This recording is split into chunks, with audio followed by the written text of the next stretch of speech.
త్రివిక్రమ్ శ్రీనివాస్ గారు మాట్లాడిన తర్వాత మాడటం చాలా కష్టమైన పని.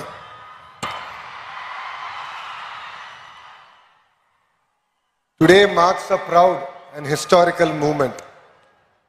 We are here to celebrate the 100 glorious years of Andhra University, a great institution of learning. Andhra University oka institution మాత్రమే కాదు, అలాంటి వాళ్ళకి ఒక emotion. It lives in the hearts of generations. It is my privilege to extend a warm welcome to our Honorable Vice President of India, C.P. Radhakrishnan Garu. Sir, your life of service, integrity continue to inspire next generation leaders. I also extend a heartfelt welcome to the Honorable Governor of Andhra Pradesh and our beloved Chancellor, Sri S. Abdul Nazir Garu. Sir, your guidance to me personally means a lot. Your support has really enabled us to transform our state universities. And I'm equally privileged to have with us a legend who lives in the hearts of millions, Sri Sachin Tendulkar ji, a symbol of discipline, dedication, and excellence. From the first time I've met you to meeting you again today here, your support to Andhra Pradesh and your motivation to lead from the front means a lot to me personally, sir. And there is another legend amongst us, that is none other than our Honorable Chief Minister, Sri Nara Chandrababu Naidu Garu, whose vision continues to inspire next generation leaders like me and to the youngsters sitting in front of us. And your strength is our foundation for the future of education. And I've always been told to treat people the way you want to be treated, especially when they are in trouble. One person who has stood always by me during my lowest time to my highest time, Sri M. Venkaiah Naidu Garu, your support personally means a lot to me, sir.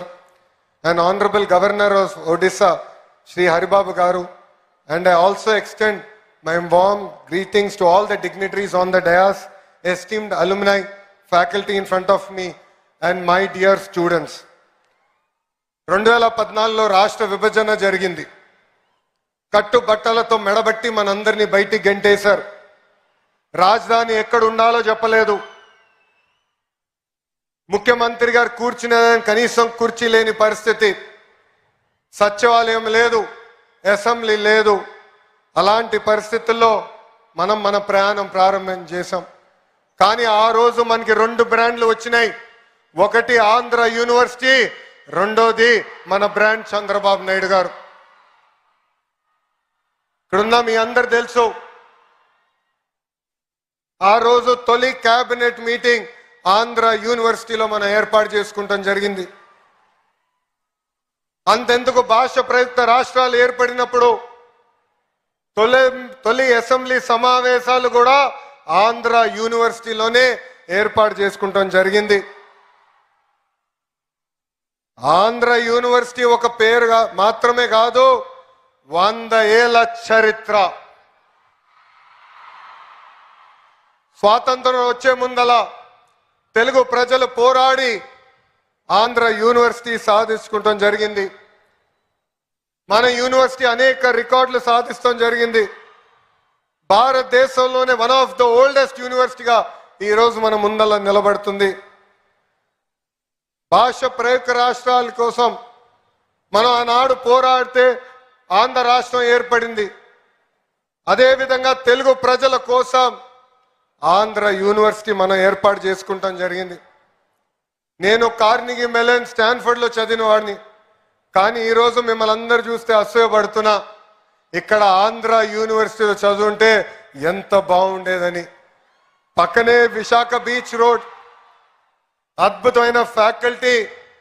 అంతెందుకు Andhra university students జోషే ఈరోజు అదిరిపోతాం జరుగుతుంది. మీ జోష్ చూసిన తర్వాత మీకోసం ఇంకా కష్టపడాలి, పని చేయాలి. రాబోయే 100 సంవత్సరాల చరిత్ర మనందరం కలిసికట్టుగా సృష్టించాలని ఈ సభాముఖంగా కోరుతున్నాం. డాక్టర్ బిఆర్ అంబేద్కర్ గారు once said, cultivation of minds should be the ultimate aim of human excellence. Andhra university చరిత్ర వెనుక ఎంతో మంది త్యాగం ఉంది, ఎంతో మంది పోరాటం ఉంది, ఎంతో మంది కష్టం ఉంది.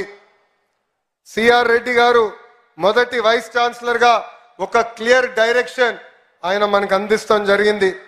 దాని తర్వాత డాక్టర్ సర్వేపల్లి రాధాకృష్ణ గారు వైస్ ఛాన్సలర్ గా కూడా పనిచేస్తాం జరిగింది. ఆయన విజన్, ఆయన స్పీడ్, ఆయన కమిట్మెంట్ గా ఈరోజు ఆంధ్ర యూనివర్సిటీ ఈ స్థాయికి వస్తాం జరిగింది. ఎంతో మంది దాతలు ఆంధ్ర యూనివర్సిటీ అభివృద్ధి కోసం సహకరిస్తాం జరిగింది. ఎంతో మంది vice chancellor Andhra university development కోసం కృషి చేశారు. వైస్ ఛాన్సలర్స్ కి విజన్ ఉంటేనే ఆంధ్ర యూనివర్సిటీని మనం ముందరికి తీసుకెళ్తాం.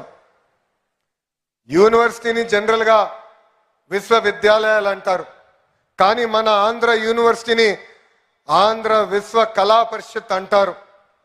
It is a blend of pure academics along with fine arts. దీనికే బెస్ట్ ఎగ్జాంపుల్ త్రివిక్రమ్ శ్రీనివాస్ గారు.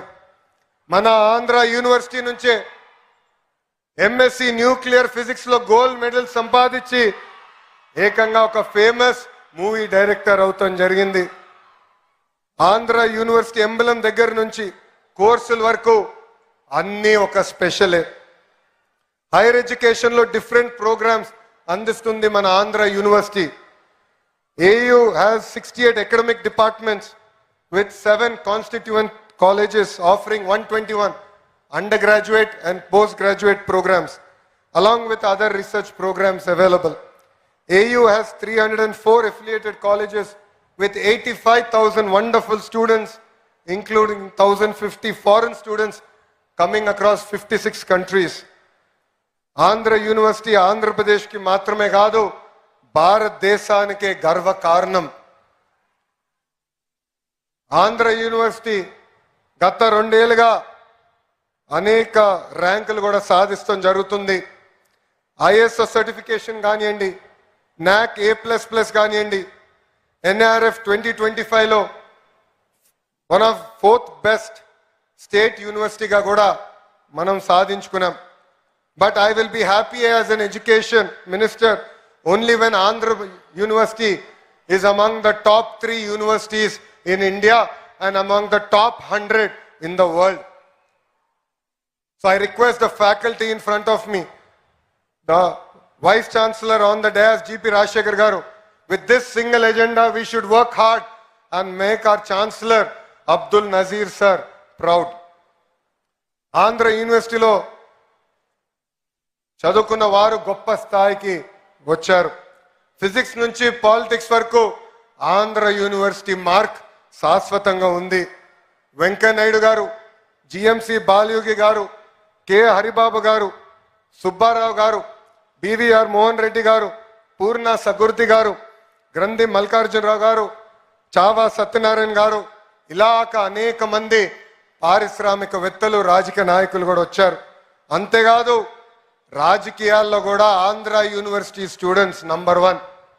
ఎందుకంటే గాజువాక శాసనసభ్యులు పల్లా శ్రీనివాస్ గారు కూడా Andhra university product. Their rise is not merely by chance. It is by commitment, struggle, sacrifice and unwavering determination. And I expect many more students here who are in front of us to join politics, to bring about the change that we want to see in politics, and together we can make India Vikasit Bharat, which is the dream of our Honorable Prime Minister Shri Narendra Modi ji. ఇక్కడున్న విద్యార్థులందరూ కూడా నా జీవిత ప్రయాణం గురించి కూడా చెప్పాలనుకుంటున్నా. కార్నిగి మెలన్లో చదివా, స్టాన్ఫర్డ్కి వెళ్ళాను, దాని తర్వాత వరల్డ్ బ్యాంక్లో పనిచేసా, హెరిటేజ్లో కూడా ఎగ్జిక్యూటివ్ డైరెక్టర్గా ఉన్నా. ప్రజలకి సేవ చేయాలని ప్రత్యక్ష రాజకీయాల్లో 2013లో వచ్చా. వేదిక మీద గౌరవ ముఖ్యమంత్రి గారు ఆశీస్సుల మేరకు నేను పంచాయతీరాజ్ గ్రామీణాభివృద్ధి శాఖ మంత్రిగా కూడా పనిచేశా. 2019లో ఎప్పుడు గెలవని నియోజకవర్గంలో పోటీ చేసి గెలవాల లక్ష్యంతో నేను ప్రయాణం ప్రారంభించా.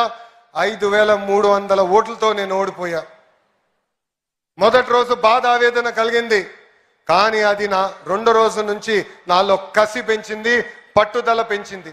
అక్కడనే మళ్ళీ పోటీ చేశా. ప్రజల ఆశీస్సు మేరకు 91,000 మెజారిటీతో గెలిచి శాసనసభకి వెళ్తాం జరిగింది. ఇది ఇక్కడ ఉన్న మీ అందరికి ఎందుకు చెప్తున్నానంటే, if there is no risk, there is no story.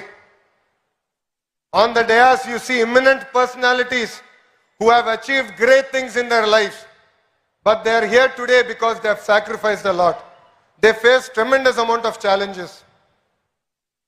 So all the youngsters in front of me, every failure is a stepping stone for success.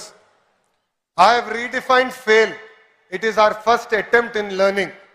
We should take this in spirit. It should build fire in our belly, and we should go achieve what we want to achieve in our lives. AU 100 ఏళ్ల ప్రయాణం పూర్తి చేసుకుంది. కాలం మారుతుంది, టెక్నాలజీలు కూడా మారుతున్నాయి. అందుకే vice chancellor గారి ఆధ్వర్యంలో మన కరికులంలో కూడా మనందరం మార్చుకోవాల్సిన అవసరం ఉంది.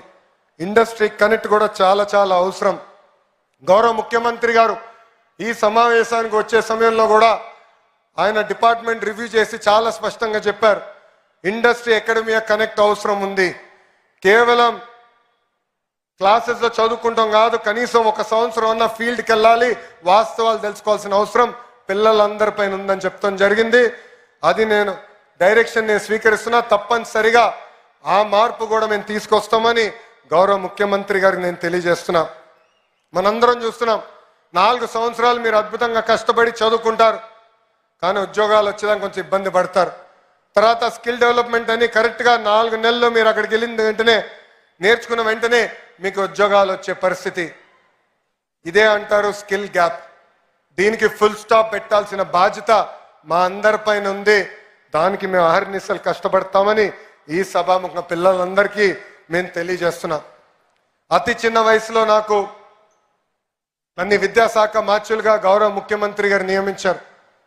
నేను విద్యాశాఖ మంత్రి అవుతున్నానంటే చాలా మంది నాకు చెప్పారు, అది కఠినమైన పోర్ట్ఫోలియో మీకు అవసరమా అని. అందుకే కావాలి, భారతదేశ చరిత్ర తిరిగి రాయాలంటే మా పిల్లలే తిరిగి రాయగలుగుతారు. అందుకే ఈ ఛాలెంజ్ని నేను స్వీకరిస్తున్నానని చెప్తాను జరిగింది. ఇంకా మార్పులు తీసుకురావాలి, నిధులు కేటాయించాలి. కేవలం ఇన్ఫ్రాస్ట్రక్చరే కాదు, పర్మనెంట్ ఫ్యాకల్టీ కూడా ఏర్పాటు చేయాల్సిన అవసరం ఉంది. గౌరవ ముఖ్యమంత్రి గారు నాకు చెప్పారు, పెండింగ్ లో ఉన్న అన్ని పోస్టులు యుద్ధ ప్రాతిపదికంగా భర్తీ చేయాలని ఈ సభాముఖ హామీ ఇస్తున్న. రాబోయే సంవత్సరంలో భర్తీ చేసి మళ్ళీ మీకు కంపడతామని ఈ సభాముఖంగా గౌరవ ముఖ్యమంత్రి గారు కూడా తెలియజేస్తున్నాం. భారతదేశంలో హైయర్ ఎడ్యుకేషన్ పైన ఎక్కువ శ్రద్ధ పెట్టాలని గౌరవ ప్రధానమంత్రి శ్రీ నరేంద్ర మోడీ గారు చెప్తున్నారు. రీసెర్చ్ ని పెద్ద ఎత్తున ప్రోత్సహించాల్సిన అవసరం ఉంది. ఒక్కొక్క యూనివర్సిటీ ఒక సబ్జెక్ట్ మీద స్పెషలైజ్ అయితేనే ఎకో సిస్టమ్ మొత్తం ఏర్పడడానికి అవకాశాలు ఉంటాయని కూడా మనందరూ తెలిసిన విషయమే. ఉత్తరాంధ్ర ఆంధ్ర రాష్ట్రానికి ఒక ఎకనామిక్ ఇంజిన్ గా మారబోతుంది. రేపు గూగుల్ కి డేటా సెంటర్ కి మనం శంకుస్థాపన చేయబోతున్నాం. ఈ గడిచిన 6 నెలల్లో ఆర్సిల్లర్ మిత్తల్ ప్రాజెక్ట్ ఇక్కడ ప్రారంభించాం. నిన్నగాక మొన్న గౌరవ ముఖ్యమంత్రి గారి చేతుల మేరకు ఒక ఇంగాట్ సోలార్ సెల్ మ్యానుఫ్యాక్చరింగ్ ఫెసిలిటీ కూడా మన శంకుస్థాపన చేస్తాం జరిగింది.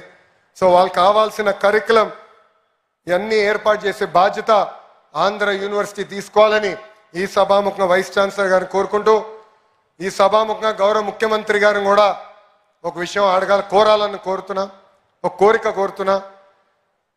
అడగండి అమ్మ కూడా పెట్టదంటారు సార్.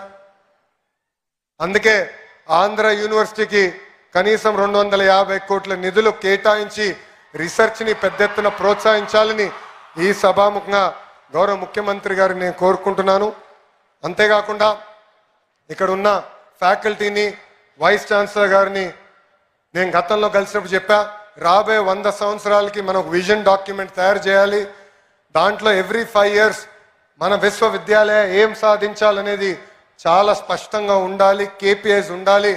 అది రూపొందించి మన స్టూడెంట్స్ టెనెట్ ముందలు పెట్టి వాళ్ళ ఫీడ్బ్యాక్ కూడా తీసుకుని రాబోయే 100 సంవత్సరాలు విజన్ డాక్యుమెంట్ తయారు చేయాలని ఈ సభ ముఖంగా మిమ్మల్ని అందరు కోరుకుంటూ, నాకింత అద్భుతమైన అవకాశం ఇచ్చిన మీ అందరికీ పేరు పేరున నా హృదయపూర్వక ధన్యవాదాలు తెలుపుకుంటూ మీ అందరి దగ్గర నుంచి సెలవు తీసుకుంటున్నా.